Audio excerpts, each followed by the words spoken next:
So, last month, my friends and I decided to do something completely out of our comfort zone. You know, to find ourselves or whatever. We signed up for a weekend silent retreat that promised tranquility, self-reflection, and all the other buzzwords that made us sound deep and spiritual. We packed our bags, left our phones behind, and headed to a quaint little retreat center in the middle of nowhere. The website didn't offer much information, but it did have a serene picture of a lake, and that was enough to convince us.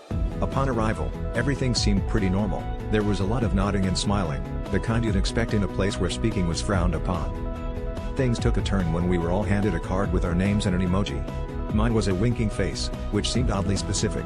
The staff, all clad in white linen, gestured us into a large room where we found pillows arranged in a circle. We sat down, and that's when the mime walked in. No one had mentioned a mime, but there she was, complete with painted face and striped outfit. She started miming what looked like a game of charades.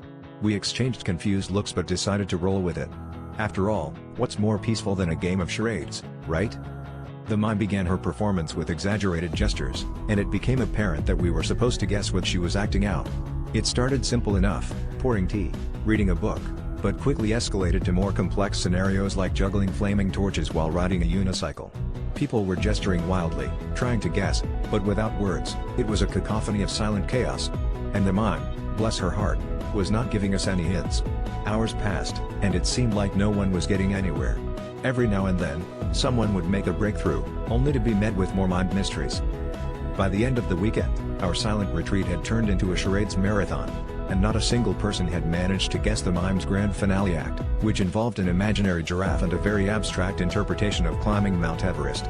On the last day, as we were packing up, one of the staff members finally broke the silence to thank us. As we were leaving, I couldn't help but ask what the mime's final act was supposed to be. With a grin, the staff member said, "Oh, that? It was finding inner peace, but don't worry, no one ever gets it right the first time."